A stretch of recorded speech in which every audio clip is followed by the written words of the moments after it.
Chapter 1: Foundations in a Shifting Land. Long before Heian rose from the plains north of the Kumo River, the people of the archipelago knew the terror of moving earth. From the volcanic slopes of Kyushu to the lowlands of Yamato, tremors cracked clay walls and toppled shrines. Oral traditions carried warnings of the Namazu, a colossal catfish said to sleep beneath the islands, its thrashings the cause of devastation. But superstition alone did not keep buildings standing. When Emperor Kanmu chose the site for his new capital in 794, he sought not only a political refuge from the power of entrenched Nara temples, but also a fresh canvas upon which to remake imperial authority.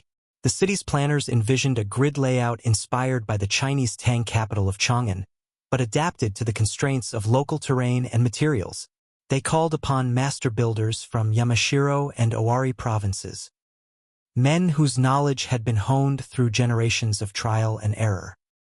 These craftsmen understood that the foundations were everything.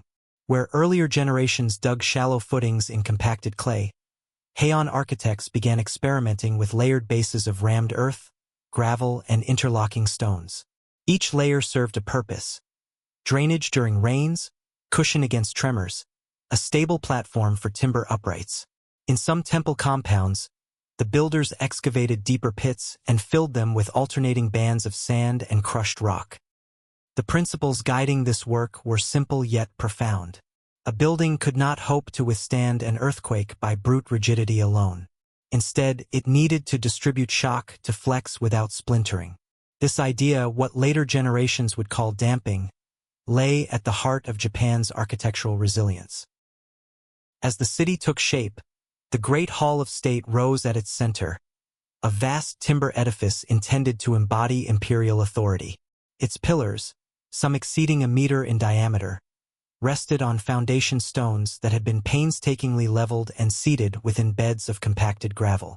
Between the pillar and footing lay sheets of cypress bark, their slight give allowing the column to adjust minutely when the ground shifted. In this detail one glimpses the genius of the Heian builders. They respected the material's natural properties, recognizing that a measure of controlled movement was safer than absolute stillness. Over time, this approach became a signature of Japanese wooden architecture, setting it apart from the stone rigidity favored in the continent's palaces. While chronicles such as the Nihon Koki devoted more attention to political intrigue and court ceremony, occasional mentions reveal the scale of construction. Imperial edicts record shipments of timber floated downriver from Yoshino, and teams of laborers digging drainage channels to stabilize the soft soils. Skilled carpenters Maedeku shaped beams with broad-bladed adzes, fitting joints so precise that no nails were needed. This hidden tradition, rooted in the demands of an unstable land, would form the silent backbone of Heian-kyo. Even the most delicate pavilions, with their cypress bark roofs and latticed verandas, rested on foundations designed to endure the unseen violence below. In later centuries, when earthquakes came and other cities crumbled, observers marveled that so much of the old capital survived. But those who knew the history understood. It was not luck, but the foresight of artisans who saw every tremor as a teacher. Chapter 2: Pillars that Yield. As Heian-kyo expanded beyond the original palace district, temples and noble villas emerged along the gentle slopes that rose toward the eastern hills. In these new quarters, the challenges of building on varied terrain grew more acute. Soft alluvial soil near the Kumo River gave way to harder clay ridges, demanding ever more precise adaptation of foundations and structural supports. Among the most important innovations of the Heian builders was their refinement of the column and beam system. Though Chinese influence remained evident in the sweeping eaves and modular layouts, the Japanese craftsmen gradually departed from continental conventions. They discovered that the key to resilience was not simply the weight of massive pillars but the subtle flexibility in their arrangement.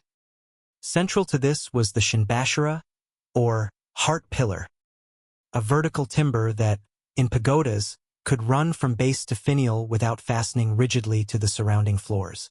In single-story buildings, the idea found expression in columns mounted on stone plinths rather than buried directly into the soil. This detail, which might have appeared cosmetic to the untrained eye, was in fact a crucial safeguard.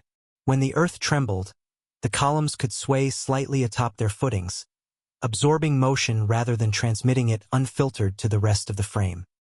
In the courtyards of the imperial palace, carpenters demonstrated these techniques to overseers sent from the Ministry of Public Works. Witnesses described how pillars were set onto shaped stones, then wedged temporarily so adjustments could be made during final assembly. Once aligned, the wedges were removed, leaving a controlled gap that allowed the building to breathe when the ground shifted. The practice extended to the great Buddhist temples rising just beyond the city walls.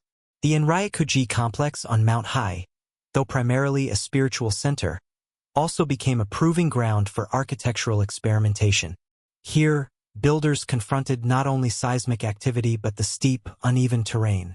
They developed elevated platforms supported by dense grids of pillars, each calibrated to distribute load efficiently while maintaining some degree of flexibility. One of the master carpenters credited with advancing these techniques was Fujiwara no Koriyasu, a craftsman whose name appears in temple records from the early 10th century. While little is known of his life beyond a handful of mentions in donation registers, his projects display a consistent principle: weight must be balanced, and joints must permit movement. He oversaw the construction of pavilions whose platforms rested on hundreds of cypress posts, each cut to precise lengths so that the structure would remain level even when the underlying soil shifted. This approach required an intimate understanding of wood. Unlike stone, timber changes over time. It shrinks, warps, and absorbs moisture. The Heian architects embraced this reality rather than fighting it. They devised joinery that could tighten under load but yield under stress.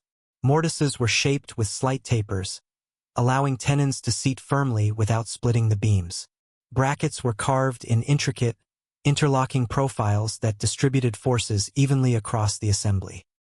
As these techniques matured, buildings across Heian-kyo acquired a distinctive character. From the outside, they appeared serene, low, spreading roofs and simple facades. But within their hidden joints and foundations, every detail reflected a philosophy of accommodation. Where continental builders might have sought unyielding solidity, the Japanese masters crafted structures intended to bend and return to true. This sensibility extended to aesthetic principles as well. The builders recognized that resilience could be beautiful in itself. The rhythmic spacing of pillars and the carefully balanced proportions of beams spoke of an underlying harmony. When a breeze moved through the verandas or an aftershock set the rafters groaning softly, the architecture seemed to come alive. Records from the Heian court occasionally reference the anxiety that followed major quakes. Chronicles note instances when courtiers fled to gardens, fearing collapse.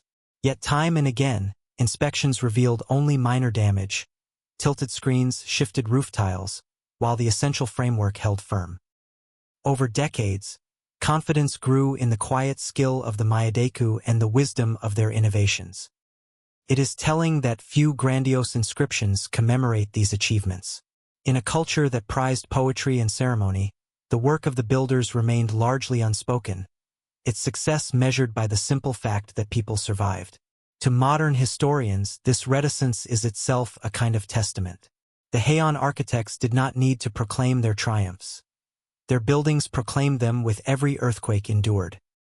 Today, when restorers study the surviving temples and palaces of Kyoto, they find evidence of this philosophy in every mortise and footing.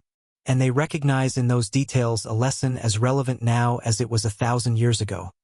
Strength is not always found in rigidity. Sometimes it is the capacity to yield precisely and without panic that allows a structure to endure. Chapter 3. The Secret Geometry of Brackets.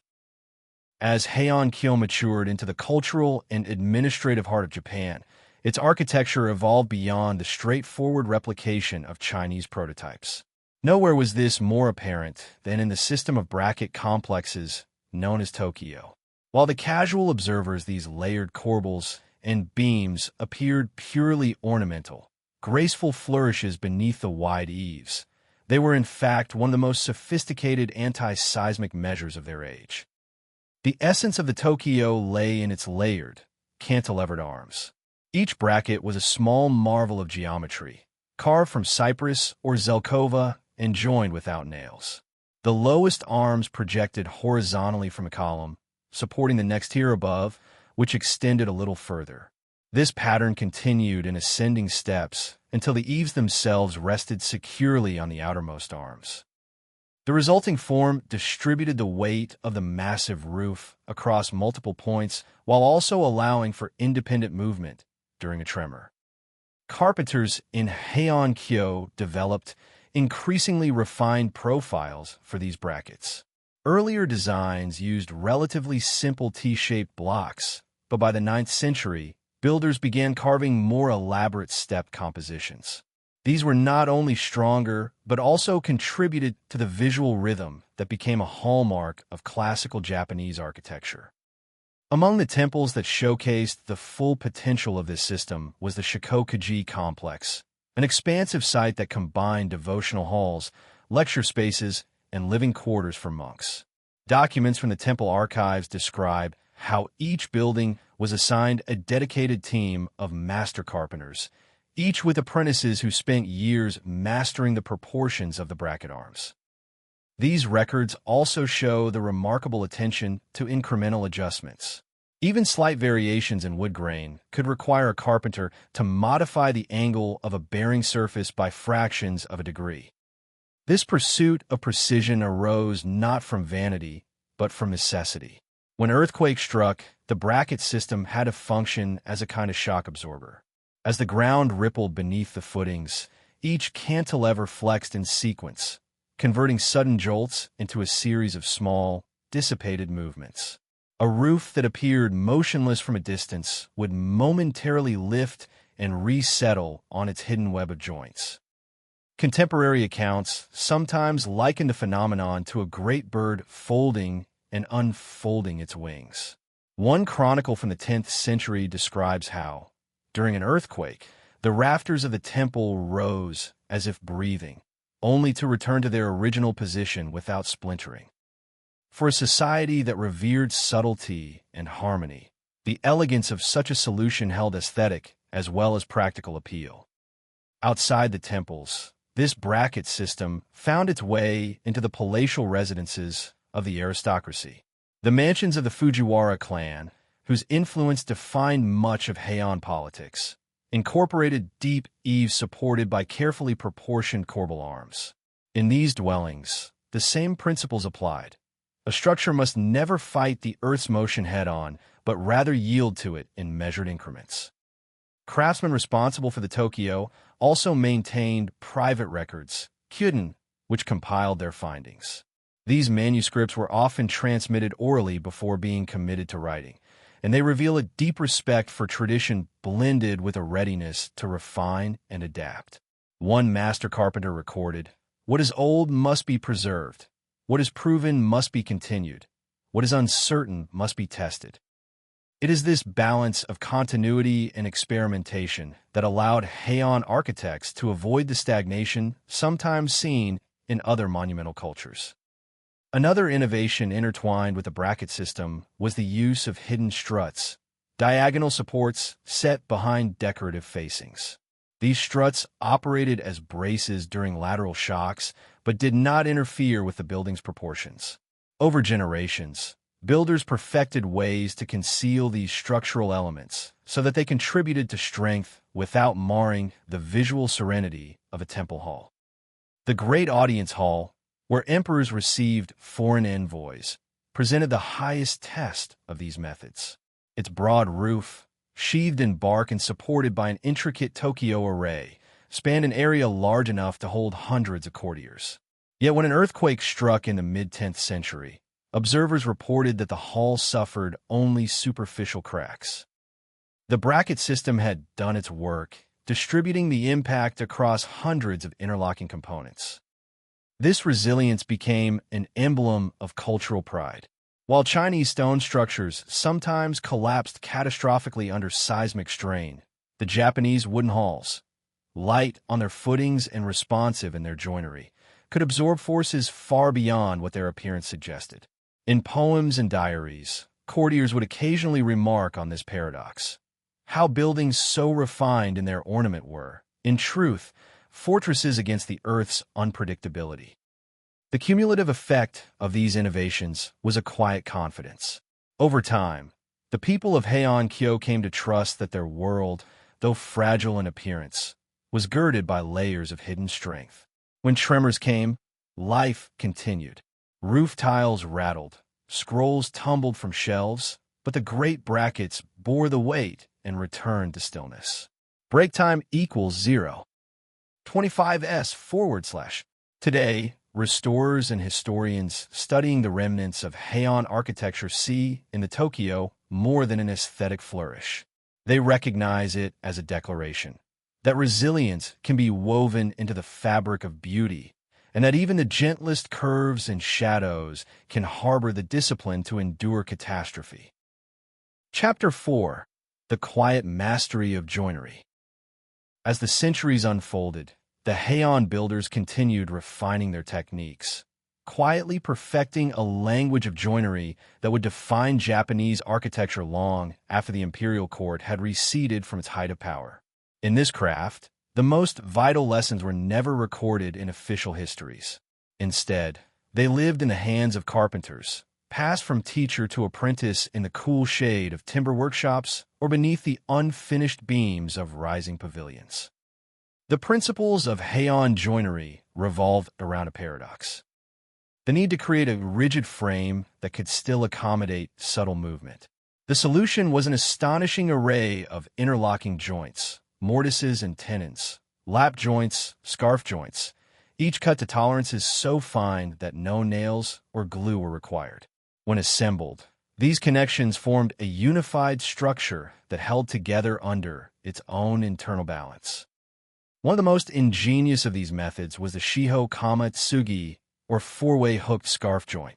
Used for connecting long beams end to end, this joint allowed carpenters to extend horizontal members across wide spans without sacrificing strength. The interlocking hooks at each face prevented the beam from sliding apart under tension, while the friction of the fit held it firmly during compression. When tremors came, the joint flexed imperceptibly, returning to alignment as the ground stilled. Contemporary diaries sometimes alluded to the quiet awe that observers felt when they saw these massive timbers fitted without a single iron fastener. A court poet, Fujiwara no Kyosuke, once wrote of a palace roof assembled, as though each beam had been born to find the next. Though meant as a flourish, the remark contained a truth. The perfection of the joinery made it appear effortless, even inevitable. Another essential technique was the kigumi, the layered framing system that integrated columns, beams, and rafters into a cohesive grid. Each component supported and was supported in turn, distributing loads so that no single element bore the full stress of an earthquake. In Heian palaces, this framework allowed the creation of vast open spaces beneath high ceilings. In temple halls, it sustained the delicate rhythm of eaves and galleries. Historical records indicate that training in these methods could last decades. Apprentices began by learning to select timbers, cypress for its straight grain, zelkova for its resilience. They studied how each tree's character determined its role: softwoods for panels and hidden bracing, harder woods for load-bearing posts. They learned to read the season's imprint in the growth rings and to shape joints so precise that when assembled, they sealed out wind and rain. The process was slow. Large beams were seasoned for years before cutting. Templates were drawn by hand with charcoal, the curves of each joint refined through repetition. There were no shortcuts, no substitutions. The patience demanded of these builders was itself a form of discipline, a belief that work done properly would outlast generations.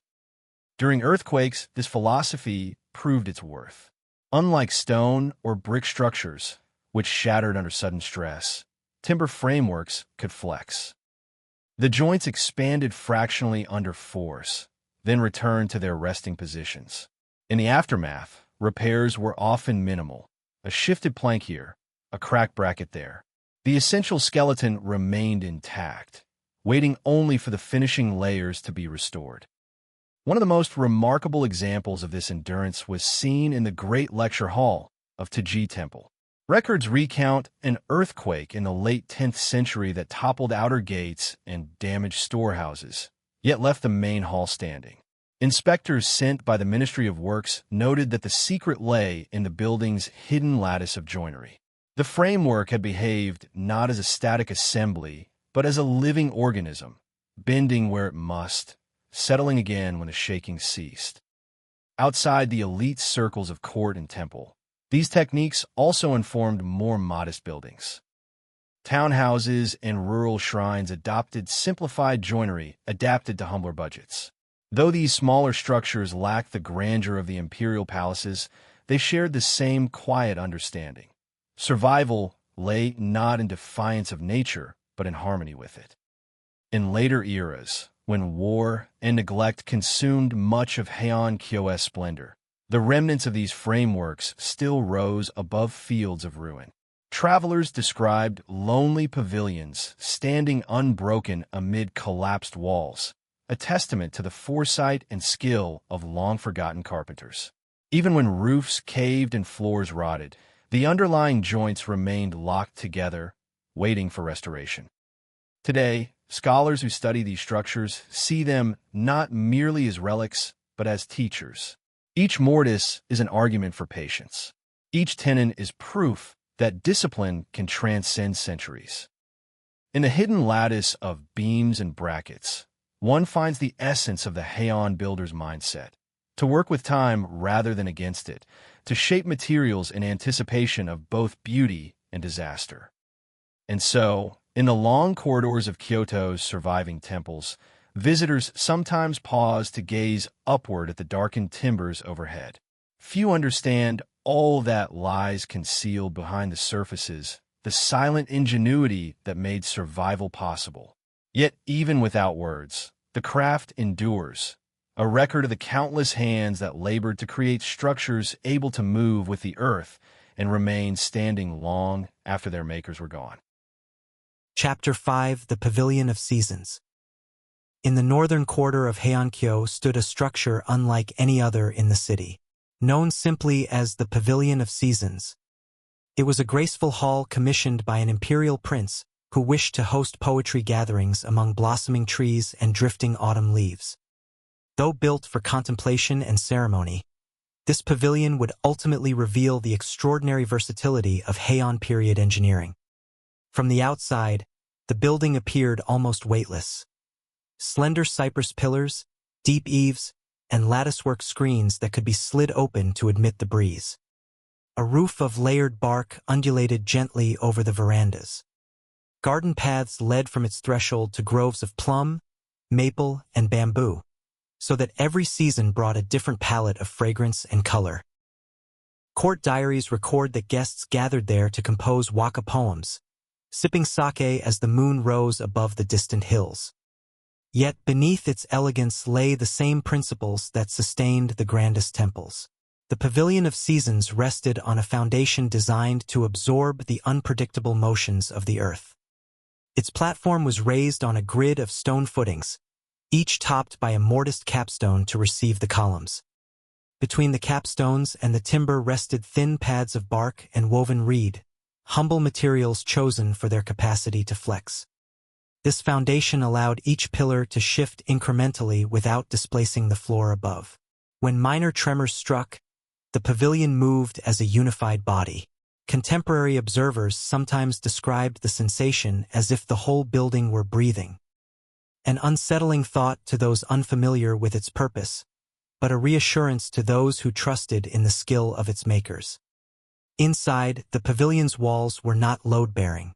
Instead, the structural burden was carried entirely by the posts and beams. Screens and partitions could be rearranged at will, an innovation that lent the hall its name. In spring, the southern walls were slid aside to open the interior to flowering trees. In winter, the panels were returned to their grooves, and thick curtains were hung to hold in warmth.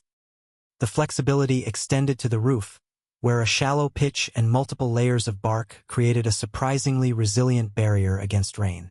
The overlapping shingles, weighted with river stones, compressed into a tighter seal each time they were dampened, a feature that improved rather than degraded with the passing years. Records indicate that construction of the Pavilion of Seasons required more than 3 years of labor. The timber was sourced from mountain forests owned by the court, carefully felled and seasoned. Carpenters shaped each beam by hand, testing the fit of every joint before final assembly.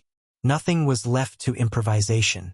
Even the garden's stone lanterns were set in prepared footings so they would not topple when the ground shook.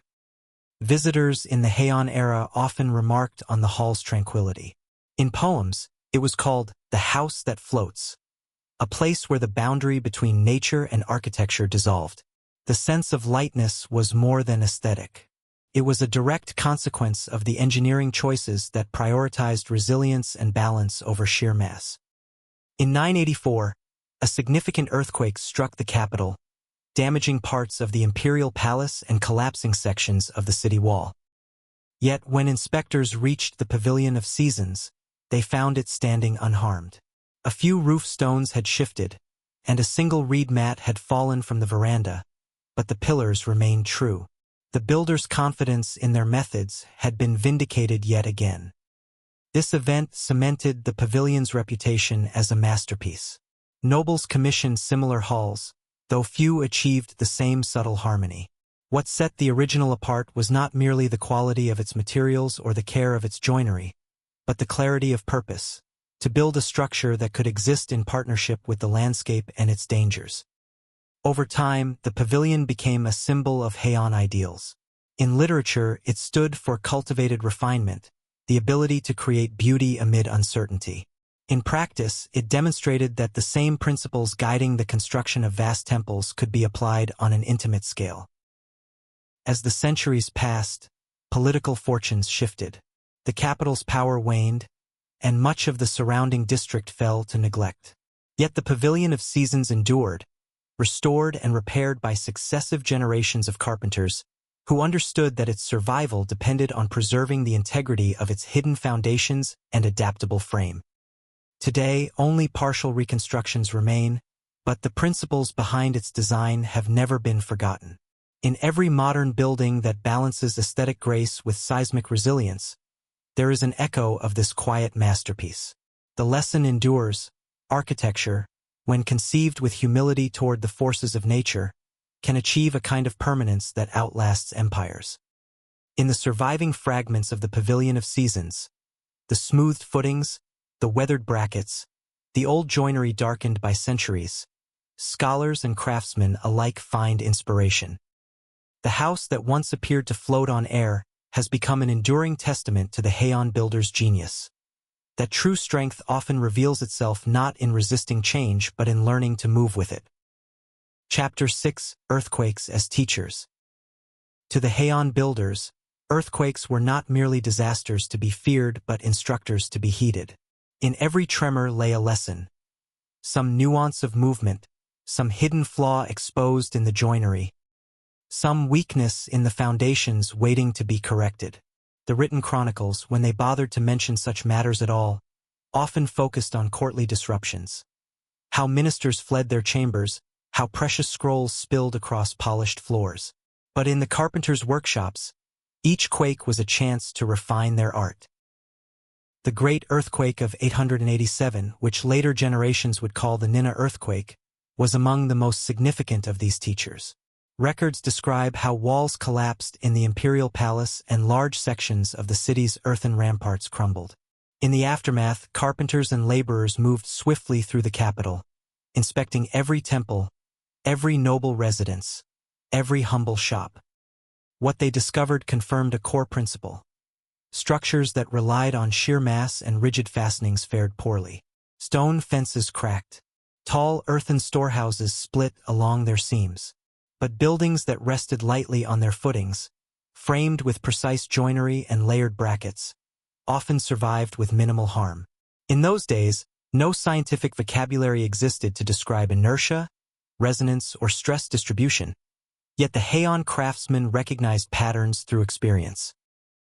One master builder, whose name is lost to time but whose observations survive in a fragmentary Kyuden, noted that the pavilion of the Western Gardens had tilted perceptibly during the quake.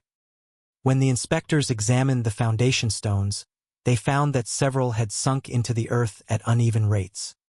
Rather than dismantle the building entirely, the carpenters devised a system of counterweights and jacks to ease the pillars back to true. This process took weeks of patient work, and every moment taught them more about how buildings responded to sudden shifts. They noted which joints tightened under lateral movement, which loosened, which brackets bore the brunt of the load. This knowledge did not remain confined to the palace. Across the city, workshops quietly adapted. New buildings incorporated slight improvements. Deeper footings and softer soils, broader plinths to distribute loads, refined scarf joints to hold beams more securely. Over time, the culture of architecture in Heian evolved into something distinct from the monumental traditions of China or Korea. While those civilizations favored massive walls and rigid axial alignments, the Japanese approach embraced impermanence as a guiding principle. A building was never truly finished. It was maintained in a state of readiness, prepared to move, to flex, to absorb and recover. The Nina earthquake also left a mark on collective memory. Poets wrote verses comparing the trembling earth to a dragon stirring beneath the plains. Priests conducted rites to appease the restless spirits thought to dwell below. But amid the ritual and lamentation, the carpenters kept working, their focus undistracted. For them, no supernatural explanation was required, only the discipline to observe, to record, and to improve. In later decades, this quiet empiricism bore fruit in unexpected ways. When the Great South Gate of Taiji Temple was rebuilt in the 10th century, its designers incorporated insights gained from the earthquake. They widened the intervals between pillars to reduce stress concentration. They added concealed diagonal braces behind the visible framework. Most importantly, they accepted that no amount of engineering could eliminate movement altogether. The goal was to allow movement without catastrophic failure. This mindset became a kind of unspoken creed among the Myadeku, the master carpenters. To them, perfection was not found in stillness but in resilience. A building that appeared unchanged after an earthquake might be flawed, its hidden joints locked so tight they would shatter under the next great shock. A truly well-made structure revealed its strength by moving visibly and then settling back into place. Over time, this philosophy shaped the entire built environment of Heian. Even modest dwellings borrowed from the principles first tested in imperial halls. Raised floors, column footings, and layered roofs became as common in townhouses as in temples. The city itself became a laboratory of adaptive design, and each earthquake added a new layer of understanding. From a modern perspective, it is tempting to romanticize this approach as intuitive wisdom. In truth, it was born from necessity and the careful accumulation of experience. The Heian carpenters were not immune to failure. Many buildings collapsed over the centuries, but each failure became another data point, another opportunity to refine their craft. When historians today examine the surviving structures, they find evidence of these lessons in every beam and bracket. Subtle variations in joint design, incremental adjustments to pillar spacing, experiments with new foundation materials, all point to a culture that accepted nature's volatility and responded with humility rather than defiance. The earthquakes of Heian, Japan were not mere calamities. They were dialogues between the earth and those who built upon it. Each tremor was an admonition, each aftershock a reminder that mastery lay not in conquering the landscape but in understanding its rhythms. And so the builders of Heian, anonymous in the annals of court chronicles, left behind a more enduring legacy than any proclamation or poem. They proved, in timber and stone, that resilience is the highest form of art. Chapter 7: The Imperial Audience Hall.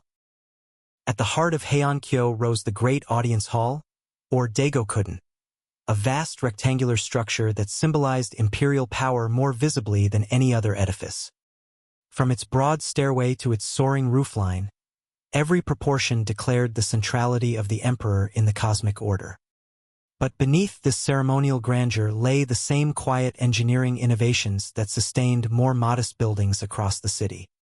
Unlike the smaller pavilions that could be raised swiftly by teams of local carpenters, the audience hall required years of preparation. Its columns were immense cypress trunks, selected from distant mountain forests and transported downriver on elaborate rafts. Contemporary records describe how each tree was stripped of bark and left to season for seasons at a time, their resinous hearts protected from decay by layers of straw matting. The builders knew that nothing less than perfection would suffice. The hall was not only a venue for state ritual, it was a stage upon which the emperor's legitimacy would be displayed to foreign envoys and to the aristocracy itself. And yet, for all its symbolism, the hall's survival depended on the same principles of controlled movement and distributed load that governed the smallest rural shrine. Construction began with the careful preparation of the site. Workers dug deep pits to hold compacted gravel, creating a base that would drain rainwater and resist uneven settlement. Atop this bed, masons placed enormous foundation stones, some as wide as a man was tall, each dressed on its upper face to receive the footings of the pillars.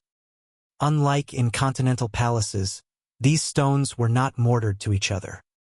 Their weight and precision alignment were sufficient to hold them in place, while the lack of rigid bonding allowed minute adjustments when the ground shifted. When the columns were finally erected, the carpenters employed a technique known as sashikomi tenon joinery. Instead of setting each post directly into a socket, they carved projecting tongues on the column bases that fit precisely into mortises cut into the capstones. This allowed each pillar to pivot fractionally under lateral pressure while remaining seated under vertical load. Even in an earthquake, the columns would not lift free, nor would they split the foundation by transmitting raw force. Above this forest of cypress posts, a dense web of beams and purlins tied the hall together. Here, the builders relied on the Tokyo bracket system in its most elaborate form. Each tier of cantilevered arms extended outward to carry the enormous overhanging eaves. These brackets, though intricate in appearance, functioned as shock absorbers, deflecting vibrations and diffusing the stresses of the massive roof. When the framework neared completion, inspectors from the Ministry of Public Works made detailed records of every joint. A surviving fragment of these reports lists hundreds of entries, precise measurements of tenon dimensions, descriptions of how each pillar's grain aligned with its neighbors, notes on the arrangement of diagonal bracing concealed behind the decorative facades.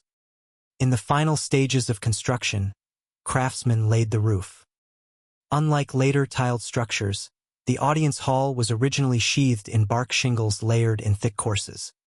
This approach provided not only protection against rain but also a measure of resilience.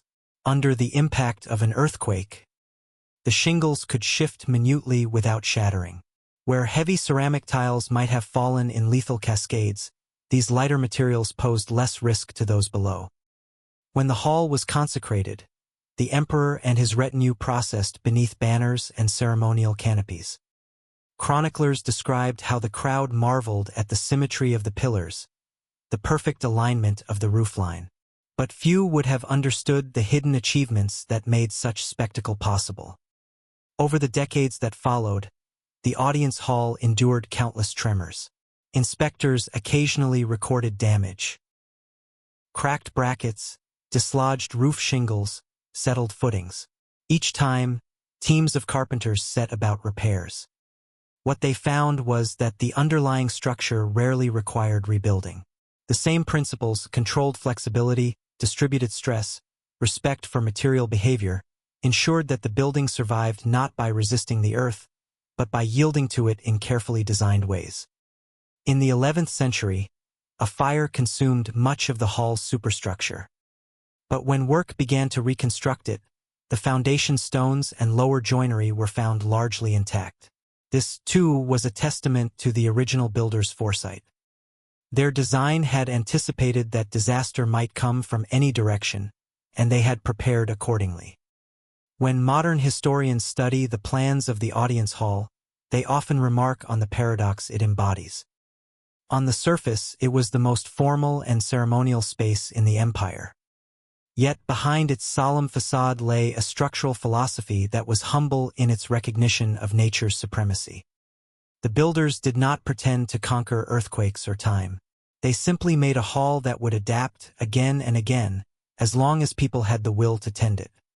Today, reconstructions and archaeological remains of the audience hall remind visitors of a lesson that transcends centuries.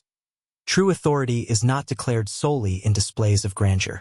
It also reveals itself in the discipline to understand hidden forces and to prepare for the day they will arrive. Chapter 8: The Art of Measuring.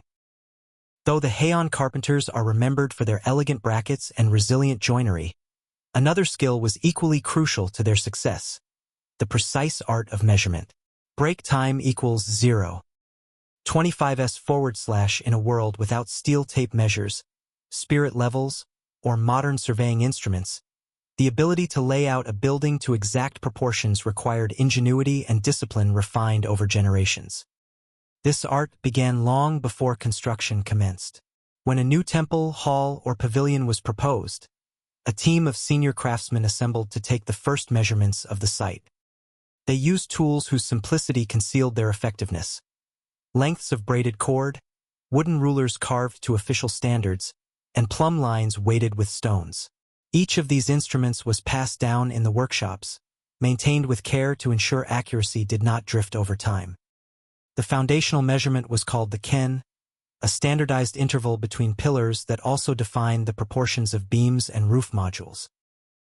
Though nominally fixed, the ken could be adapted within narrow margins to suit specific locations or structural requirements. Master carpenters knew how to adjust the length to harmonize the building's scale without compromising stability. Once the ken grid was laid out, builders marked it on the ground with ink and cords. Every footing stone would be set within this grid. The slightest deviation could cascade into misaligned walls and stressed joints. To ensure correctness, the layout was double-checked by independent teams before any digging began. In the absence of modern theodolites, the builders relied on the sumitsubo, a kind of inked cord used to snap straight lines across large surfaces. When pulled taut and plucked, the cord would leave a crisp black trace on timber or packed earth. This simple method produced astonishingly straight baselines even across wide courtyards. Vertical measurements were established with plumb lines and graduated poles. The builders understood that over long distances, slight slopes could cause structural distortions. Accordingly, they developed techniques to measure relative elevation with precision. They even accounted for the subtle curvature of roof beams. Many structures featured a slight upward camber known as karakuri, designed to counteract the visual effect of sag when viewed from a distance. Historical fragments reveal how this meticulous attention extended to timber preparation. Each beam and pillar was measured repeatedly as it was shaped. A master craftsman's ledger from the mid-Heian period survives with hundreds of notations, minute adjustments in length, tiny corrections to angles, comments on the growth rings in the wood. No piece was accepted until it conformed precisely to specification. This culture of measurement was not only technical but moral. To measure carefully was to demonstrate respect for the materials and for the generations of builders who had refined these methods. Apprentices were taught that a careless layout or a sloppy marking was a sign of personal failing. To be a carpenter in Heian-kyo was to belong to a tradition that valued accuracy as an expression of character. Once materials were prepared, assembly began. Even in this stage, measurement guided every decision. When joinery components were brought together, they were tested dry, without pegs or wedges, to confirm a perfect fit.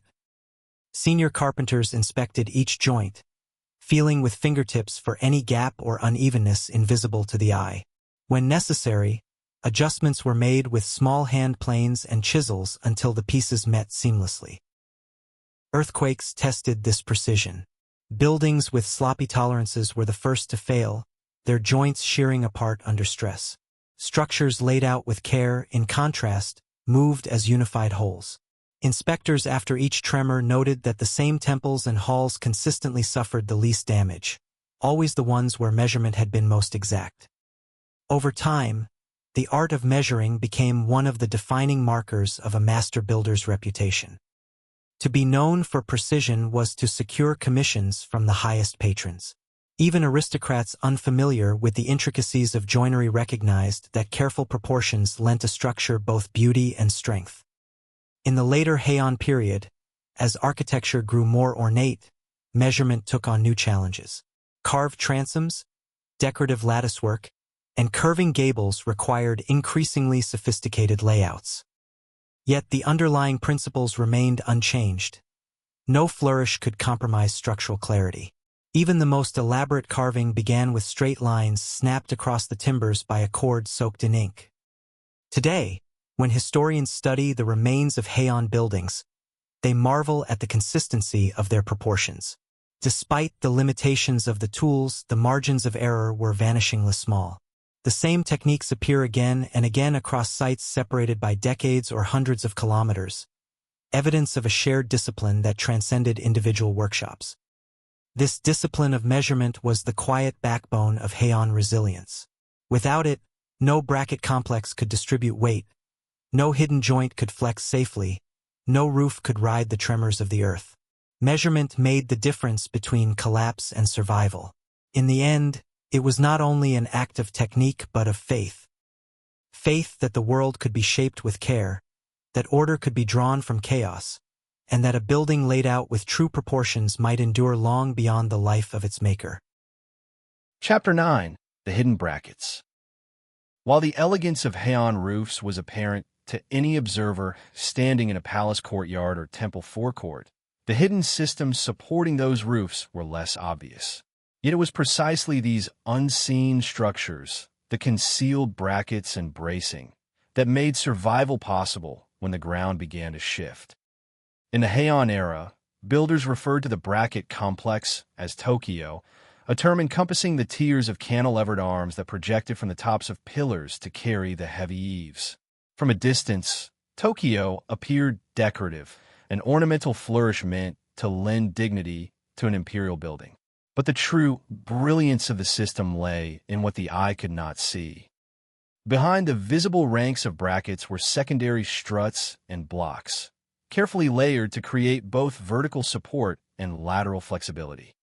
Each bracket arm was pinned not only to the pillar below, but to neighboring arms in adjacent tiers. This meant that when the roof began to sway under earthquake motion, the force did not concentrate in a single connection. Instead, energy was diffused along interlocking components, each moving a fraction of a degree. Surviving carpenters' manuals and the records of the Ministry of Public Works detail how this arrangement was planned. The master carpenter first prepared a drawing known as a kawaraben, a scaled template indicating the relative positions of each bracket and tie beam. Because every building differed in size and shape, no two templates were identical. Once the design was approved, timber was shaped to match, each piece marked with characters burned into the grain to indicate its intended position. One remarkable aspect of Heian bracket construction was the use of the kinazuka, a small hidden tenon at the base of each bracket arm. When assembled, these tenons locked into mortises cut into the column's upper face. To the casual observer, the bracket simply rested on the post. In truth, each component was bonded by friction and geometry so securely that no nails were needed to keep it from sliding under load. Above the first tier of brackets, a second and sometimes a third array rose to carry the roof purlins. Each level was offset to spread the bearing weight and allow incremental movement. A quake would cause the tiers to rock against one another. Over centuries, inspectors noted that this layered mobility was the primary reason why many timber halls outlasted comparable structures built with more rigid approaches. Examples of these hidden systems can be seen in the reconstructions of major Heian temples. In the lecture hall of Enryakuji, when repairs were undertaken after an earthquake, carpenters discovered that the uppermost bracket arms had shifted several finger widths from their original alignment. Yet none had split or failed outright. When the shaking ceased, the components had settled back into equilibrium, their flexibility preserving the roof's integrity. The complexity of these systems demanded extraordinary skill. Apprentices spent years mastering the carving of bracket blocks, learning to read the grain of each timber to avoid splits and weakness. They practiced shaping the shallow recesses that receive the kinazuka, checking the fit repeatedly with trial assemblies. Even slight imperfections could lead to failure under stress. Beyond technique, hidden brackets embodied a larger philosophical attitude. In Heian architecture, beauty was not merely an aesthetic aim, but an outcome of structural clarity. The visible tiers of cantilevers were harmonious because the hidden tiers were precise. Strength arose not from massive components alone, but from the mutual reinforcement of many small elements, each contributing to the whole. This idea resonated beyond the realm of carpentry. Poets drew metaphors between bracket complexes and the obligations of society, every rank and station supporting the next, each bearing part of the weight, none entirely independent. In official rituals, when officials processed beneath the eaves, they were symbolically acknowledging the layered order that held the realm together. Modern researchers studying Heian ruins have been astonished by the durability of these assemblies. In places where the superstructure has collapsed, the brackets often remain, their interlocking profiles as crisp as the day they were carved. In some sites, archaeologists have found bracket components charred by ancient fires, yet still locked in position, so tight that centuries of decay and tremor could not pull them apart. These discoveries remind us that the most vital achievements of Heian carpenters were never meant to be seen. The hidden brackets are the quiet testament to a culture of preparation, a conviction that true resilience begins in the spaces no one thinks to look. Even today, when replicas and reconstructions are built for museums and preservation, craftsmen strive to honor this legacy. They reproduce the hidden joinery not merely to achieve historical accuracy, but because the underlying principles still hold true: distributed stress, flexibility under shock, and a respect for wood as a living material. In the end, the hidden brackets of Heian Kyo embody an enduring insight. Beauty and endurance are not opposites but companions. What is concealed can be more essential than what is displayed. A building worthy of reverence is one whose secrets are shaped with the same care as its outward forms. Chapter 10. The Resilient Roofs. Among all the marvels of Heian period architecture, few inspired more admiration and, in times of danger, more relief than the great layered roofs. To visitors standing beneath their wide eaves, these roofs seemed as much a part of the sky as of the earth. Drifting expanses of cypress bark or wooden shingles that sheltered ceremonies and everyday life alike. What few realized was that their graceful slopes embodied some of the most sophisticated engineering choices of the age. The Heian builders understood that the roof was both the crown and the greatest vulnerability of any structure. It collected rain and snow. It bore the battering of wind. And when the earth heaved, it became a massive, shifting load capable of crushing walls and pillars beneath. Thus, designing a resilient roof meant addressing multiple threats at once, without compromising the elegance expected in imperial and temple architecture. In the early palaces of Heian Kyo, roofs were primarily constructed with cypress bark, layered in thick, overlapping courses. This method, known as hiwatabuki, created a flexible membrane that conformed to the gentle curves of the framing. The material was remarkably light compared to clay tiles, reducing the strain on the supporting columns. And, crucially, when an earthquake struck, the bark layers compressed and shifted slightly against one another, absorbing shocks instead of transmitting them directly to the frame below. Over time, certain temples and official halls began to experiment with heavier shingling and even limited tile use. Yet the preference for bark and wood remained strong, partly because repairs could be made with relative ease. When damage occurred, craftsmen could remove a section of roofing without dismantling the entire expanse. This modular approach was in keeping with the Heian ethos of maintenance as a continuous, almost ritual obligation rather than a sporadic response to disaster. The roof's underlying structure was equally advanced. Carpenters framed them with long, curved rafters, each one a precisely shaped timber whose arc contributed to the signature sweeping silhouette. These rafters rested on purlins braced by the Tokyo bracket complexes described in the previous chapter, where later architectural traditions would rely on weight and rigid crossties to prevent collapse. Heian builders preferred systems of controlled give. In detailed records of repairs after earthquakes, we find frequent mentions of roof purlins that shifted or sagged without breaking. Inspectors noted which joints had loosened, which needed reseating or reinforcement.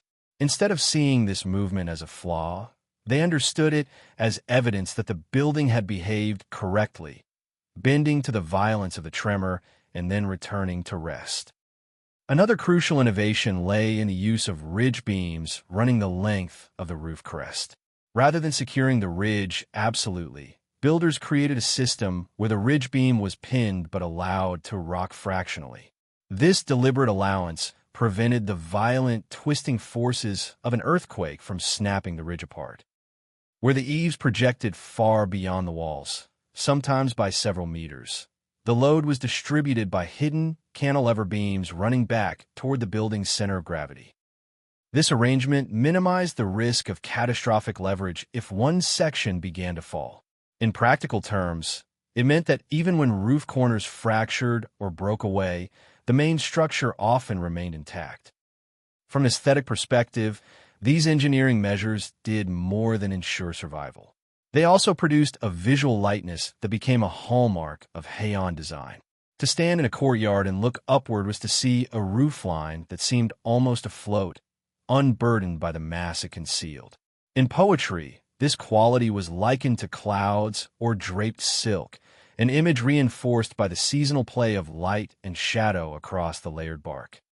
The most famous example of this synthesis of beauty and resilience was the roof of the Phoenix Hall at Byodo-in, completed in the mid-Heian period. Though built slightly later than the earliest Heian palaces, it carried forward the same principles. When earthquakes and fires damaged its roof, records show that repairs were completed without fundamentally altering the original structure. The hidden purlins and bracket arms had done their work, preserving the hall's shape across centuries of upheaval. In later centuries, as tile roofing became more common, the essential lessons of Heian roofs were not forgotten. Even when heavy tiles replaced bark, builders retained the layered substructures and flexible joinery that had proven their worth. The philosophy remained unchanged. No roof should be so rigid that it could not yield, and no material so revered that it could not be replaced when necessary. Modern carpenters studying surviving fragments often remark on the paradox of these roofs. They are at once impermanent and enduring, crafted to age, to suffer damage, and to be renewed. Where modern builders might see decay as failure, Heian craftsmen saw it as part of a cycle of stewardship. Each repair was an act of continuity, an expression of respect for both the past and the unpredictable future. The roofs of Heian-kyo were more than shelters. They were declarations of a quiet confidence, that to build with understanding rather than defiance is to create something capable of outlasting any single generation. In the smooth curves of cypress bark, in the shifting braces hidden beneath, the Heian builders left behind a lesson that remains as clear today as it was 1,000 years ago. Chapter 11: The Ritual of Maintenance. No matter how refined the joinery or how ingenious the bracket systems, the survival of Heian buildings ultimately depended on a commitment to steady, methodical upkeep. In this, the culture of maintenance became almost as important as the techniques of construction themselves. From the earliest days of Heian-kyo, maintenance was not treated as an occasional necessity but as a continuous obligation woven into the life of each building. Temples, palaces, and official halls were assigned caretakers whose sole responsibility was to monitor their condition, record any changes, and schedule repairs. These stewards, often senior craftsmen, held posts of considerable respect. To be entrusted with the health of an imperial hall or a sacred temple was an honor as significant as serving in the court bureaucracy. Surviving records show that inspections were performed according to a strict calendar. Each season had its own tasks. In spring, when rains were heaviest, caretakers examined roof drainage and checked for leaks. Summer brought humidity and the risk of decay in wooden members, prompting careful observation for swelling, mold, or insect damage. Autumn winds tested the fastenings of eaves and screens. Winter, though drier, required close attention to shrinkage in beams and the loosening of joinery. These inspections were not cursory glances. Detailed protocols governed every stage. A senior carpenter, accompanied by scribes, would move systematically through the structure. They tapped pillars with mallets to listen for hollow sounds indicating decay. They ran hands along beams to detect warping. They climbed into the dark spaces beneath the roof to check whether the great ridge beam remained seated properly in its sockets. Findings were entered in ledgers, many of which still survive in fragmentary form. These records are humbling in their precision. Notes about a tenon shifted by the width of a fingernail, a bracket arm compressed by the weight of accumulated snow, a floor plank flexing fractionally more than last year. Over decades, these observations formed a living history of each building's condition. Repairs followed a similarly methodical process. When deterioration was found, no time was wasted. Small teams of craftsmen were dispatched to address the problem before it could spread. If a component was too damaged to remain, it was removed and replaced with a new piece shaped to match. In many cases, repairs were made so seamlessly that later generations could not distinguish original work from restoration. Among the most important elements of maintenance was the treatment of cypress bark roofs. Bark, while resilient, had a lifespan of 20 to 30 years before needing replacement. Re-roofing was a major undertaking, requiring scaffolding to be erected around the entire structure. During this process, special care was taken to protect the underlying beams and bracket complexes from exposure to rain and sun. When old bark was stripped away, craftsmen took the opportunity to inspect every purlin and fastening hidden beneath. The same ethos of vigilance applied to the painted surfaces and decorative elements. Though not structural, these adornments still required regular attention. Faded pigments were refreshed, gilding was reapplied, and carvings were cleaned of soot and grime. Each act of care was a statement that the building remained alive in the eyes of those who tended it. This ritual of maintenance had a spiritual dimension as well. In temples, repairs were accompanied by blessings and recitations, acknowledging that the building was more than an object. It was a vessel for memory and devotion. Even secular halls often received offerings of rice and sake before major restoration, gestures of gratitude for the structure's continued service.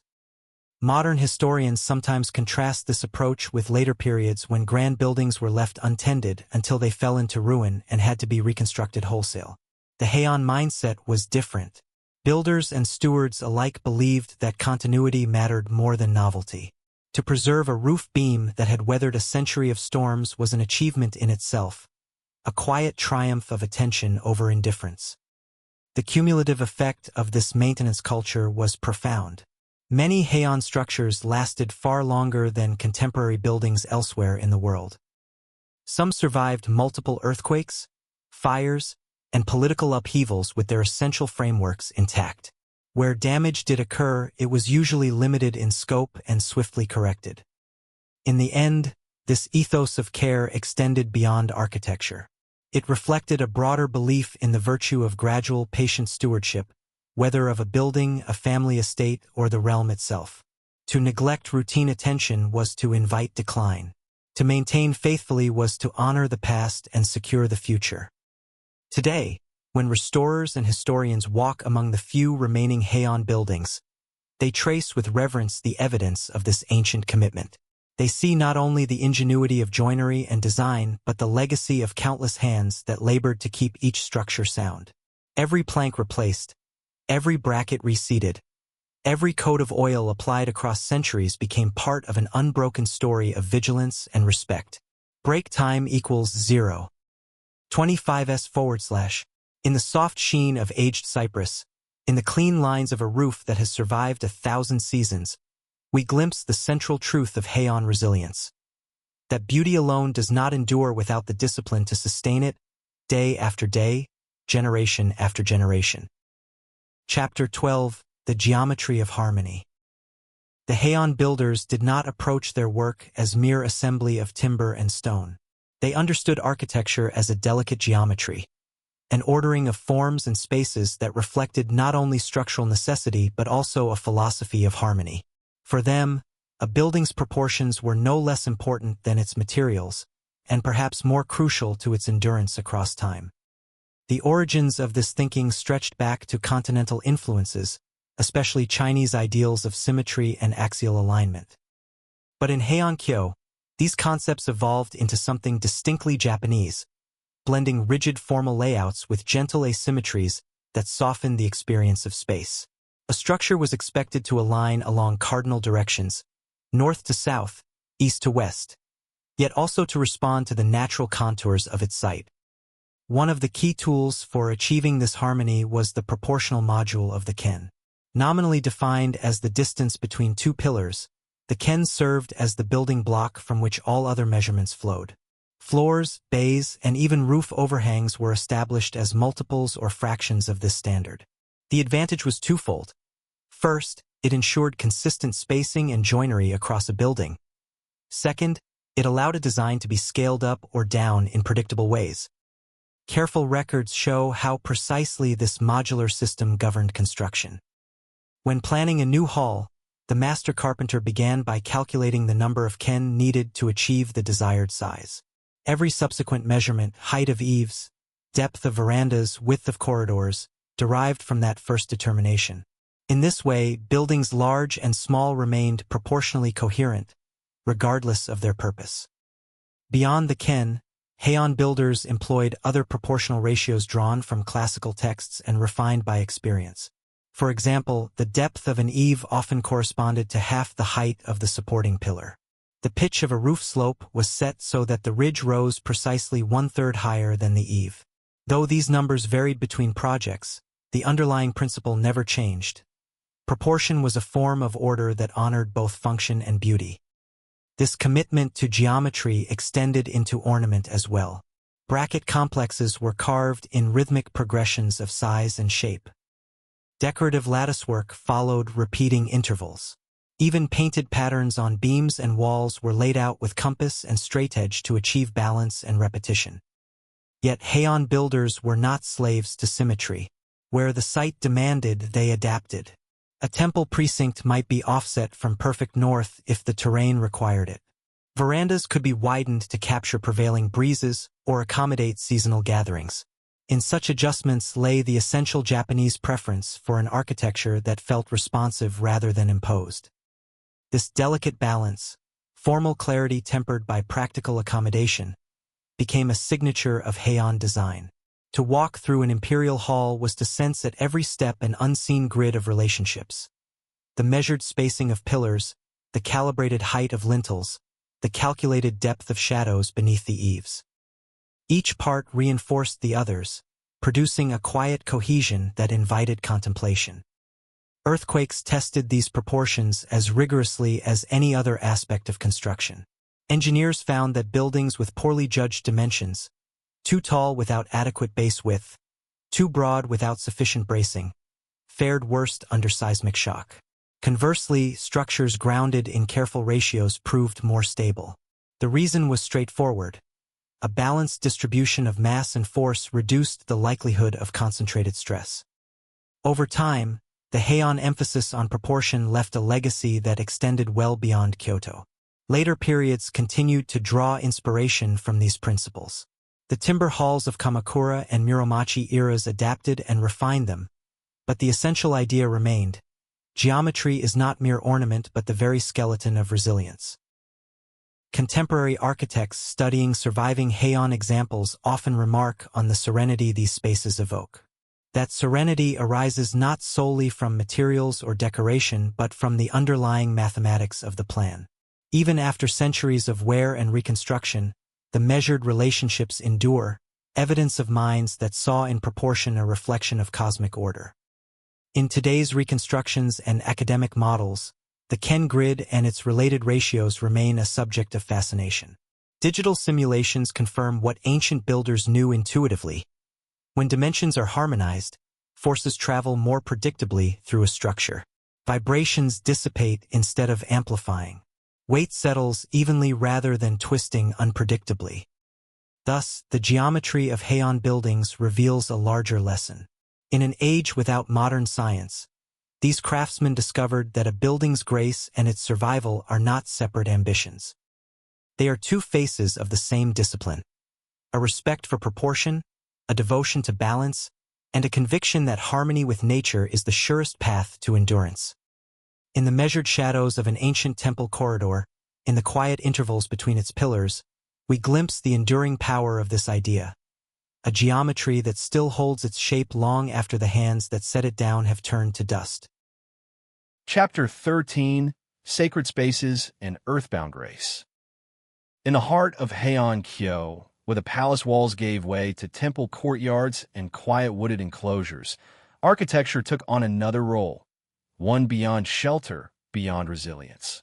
Here, timber and stone became the frame for sacred experience. Shrines and temples were designed not only to endure nature's tremors, but to invite a stillness of mind, a subtle alignment between earth and spirit. The carpenters of these sacred spaces knew their task extended beyond craftsmanship. Their work would house ritual, carry chants across polished floors, and receive incense that drifted upward into the rafters. Temples were not static monuments. They were living stages where time and memory played out. And to remain meaningful across generations, their architecture had to be both humble and exacting, capable of weathering not just the shaking ground, but the shifting rhythms of belief.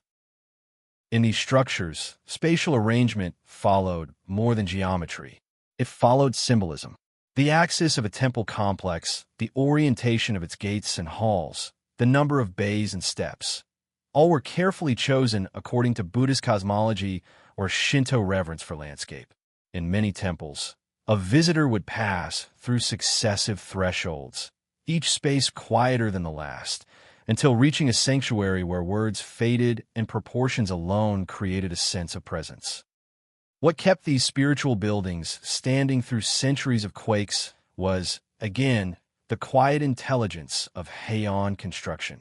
The principles that governed imperial halls, flexible joinery, layered bracket systems, proportional clarity, were here elevated to even greater refinement.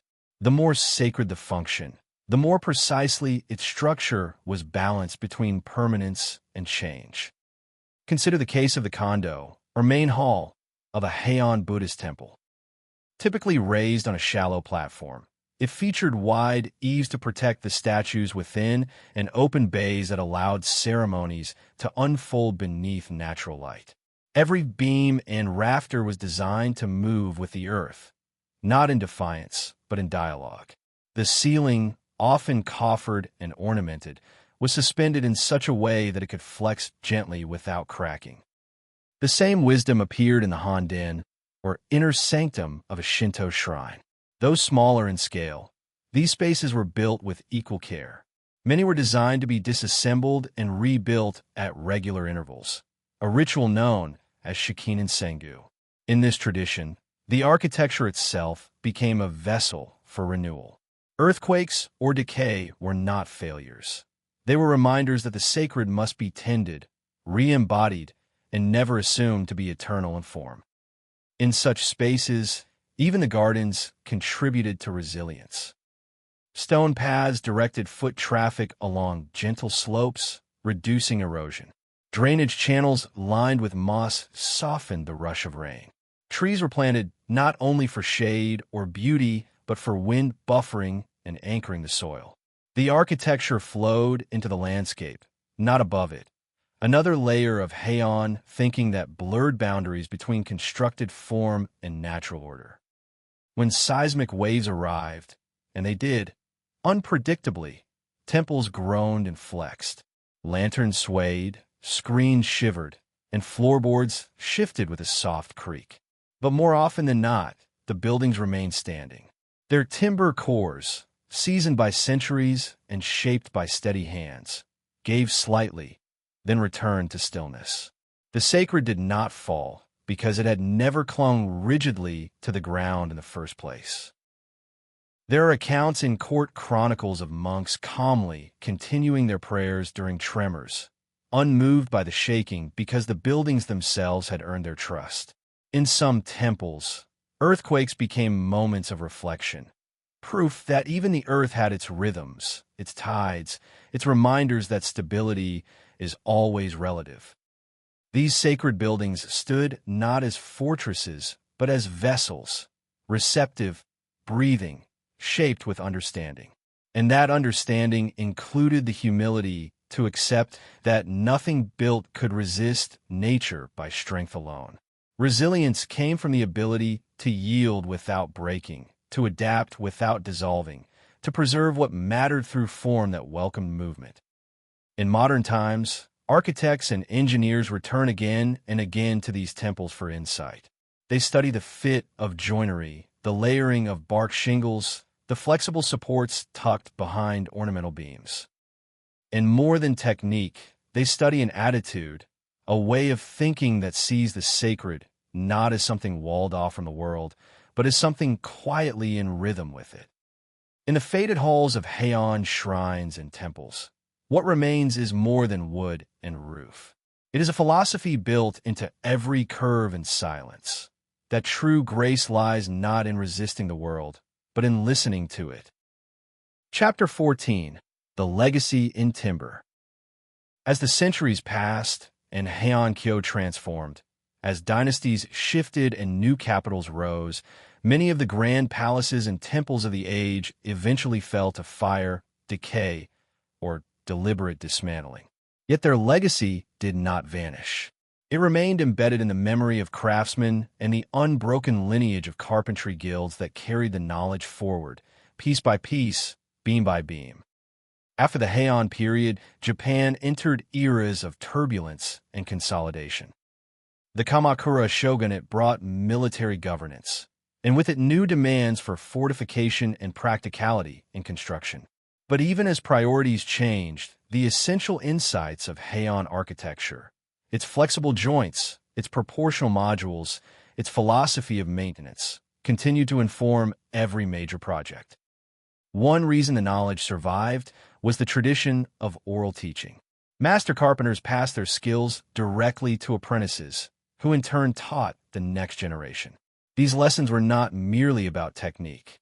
They included stories, how a hall had swayed but not fallen, how a bracket arm had shifted and settled back, how a roof had been restored in time to preserve the image of the Buddha or the dignity of a courtly ritual. Fragments of Heian buildings remained scattered across the landscape. A gate in Kyoto still displayed the layered bracket complexes of the old style. A rural shrine preserved a roof ridge beam nearly a millennium old, its surface smoothed by countless hands in prayer. In some temples, the oldest pillars were hidden behind newer facings, their survival a quiet testimony to continuity. During the Muromachi and Edo periods, when large temple reconstruction projects were undertaken, carpenters consulted the few surviving plans and manuals of Heian heritage. Even when styles evolved toward greater ornament or different proportions, the same core principles were never abandoned. It was understood that the reason for resilience lay not in decoration, but in the hidden intelligence of the frame. At times, natural disasters reaffirmed this lesson. When great fires consumed urban quarters, it was often the same buildings with careful joinery and measured geometry that suffered the least structural failure. When earthquakes toppled poorly conceived halls, observers noted that those built on Heian methods endured, sometimes damaged, always reparable. In modern Japan, researchers have returned to these ancient techniques with new appreciation. Digital models and structural analysis confirm what Heian craftsmen understood without calculation, that distributed stress, layered support, and controlled movement give a wooden building extraordinary strength. Experiments simulating seismic waves have shown how traditional joinery can outperform some modern fasteners by allowing timbers to slide and then lock again into place. Beyond engineering, there is another, quieter legacy. The Heian builders left a cultural memory of care, an ethos that a structure is not a finished product but an ongoing relationship. Each generation inherits not only the walls and roofs, but the responsibility to tend them, to listen for the first creak of a loosening beam, to honor the passage of time through respectful upkeep. In Kyoto, preservation carpenters who specialize in ancient temples often speak of their work as a dialogue with the past. When they replace a damaged bracket or relay cypress bark, they do so with the awareness that their hands are repeating motions performed centuries before. Each new component becomes part of a story that began long before them and will continue long after. Visitors to these sites sometimes expect grandeur, but what lingers most powerfully is the atmosphere of calm resilience. Even when the structures are small or weathered, there is a sense of order in the grain of the beams, in the measured eaves, in the confident spacing of pillars. One feels that every element is there for a reason, the product of countless small decisions, each guided by the conviction that a building must both serve and endure. In this way, Heian architecture transcends its own moment. It is more than a style or a catalog of techniques. It is a philosophy expressed in timber, that strength is not the absence of movement, but its intelligent accommodation, that beauty is not surface ornament, but harmony among parts, and that no structure can endure without the patient vigilance of those who care for it. Long after the last imperial courtly procession departed, after the poets and scholars faded into history, this legacy remained.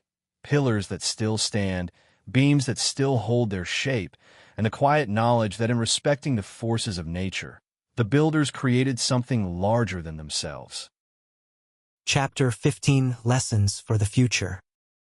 In the early dawn hours, when the mist hangs low among the surviving timber eaves of ancient Kyoto, one can almost sense the continuum of all who built, repaired, and honored these structures. Though centuries have intervened, the legacy of the Heian architects persists, not merely as an aesthetic influence but as a repository of ideas that remain urgently relevant. Modern Japan, like much of the world, faces environmental pressures that test the resilience of buildings and the communities that depend upon them. Typhoons, earthquakes, and sudden shifts in climate patterns continue to remind everyone that no engineering can fully tame the forces of nature. Yet the quiet example of Heian-era design demonstrates that survival does not rely solely on technological prowess. It relies on a worldview, one that sees construction as stewardship and accepts that buildings must breathe, shift, and evolve. For contemporary architects, the lessons of Heian resilience offer more than inspiration, they offer strategies. Distributed stress through interlocking joints, roofs designed to flex instead of fracture, proportions that keep structures grounded in stability, materials that honor the nature of wood rather than fight it. Each of these principles can inform sustainable practices today. The spirit of Heian building also has something to say about maintenance as a virtue. In an age when rapid development often privileges novelty over longevity, the patient discipline of continual care can seem antiquated. Yet it is precisely this discipline that allowed wooden structures to survive 10 centuries.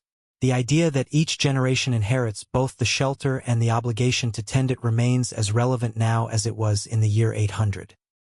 The philosophy extends beyond technique into a way of relating to the built environment. Where some might see only fragile timber and vulnerable roofs, the Heian mind saw potential in flexibility, grace in the measured response to adversity. Buildings were made to accommodate the unexpected, to yield without collapse, to embrace impermanence without surrendering their essential form. In this balance lies a quiet resilience that modern construction often struggles to replicate. Steel and concrete may offer brute strength, but when overwhelmed, they break decisively. Heian timber halls, by contrast, survived because they were never static. Each pillar, bracket, and beam anticipated the possibility of movement and transformed it into something endurable. Throughout the last century, seismic engineers and preservationists have studied these lessons with growing respect. After the catastrophic earthquakes of recent decades, efforts to reconstruct and strengthen heritage buildings have repeatedly returned to Heian precedents. Digital simulations show that ancient bracket complexes outperform some contemporary fasteners. Timber joinery, tested by time, offers pathways to build sustainably and restoratively. Yet perhaps the most enduring lesson is not structural but cultural. The Heian builders understood that architecture is a collective endeavor. It requires a shared commitment across generations. A hall that survives 1,000 years is not a monument to the skill of a single master, but to the unbroken chain of care and understanding that begins with the first foundation trench and continues as long as the building stands. In many ways, this is the true inheritance of Heian resilience. The knowledge that beauty and durability are not opposites, that buildings can be both graceful and robust, that each generation is responsible for preserving both the visible form and the invisible ethos that sustains it. Today, as visitors walk among the temple precincts and palace reconstructions, they are witnessing a story far older than any single dynasty. They are stepping into a dialogue across time, a conversation between those who shaped the first beams and those who will one day repair the last. In the quiet intervals between columns, in the gentle curves of eaves that once sheltered emperors and monks, the Heian message remains. To build well is to build with humility, to honor what endures, and to accept that the truest strength lies not in rigidity but in the capacity to adapt, to yield, and to continue. This is the final testament of the Heian architects, a testament written not in declarations or grand inscriptions, but in the enduring grace of timber that still stands, balanced between earth and sky. Thank you for joining this exploration of Heian period architecture, a world where timber structures were shaped by a philosophy of quiet resilience, patient stewardship, and profound respect for the forces of nature.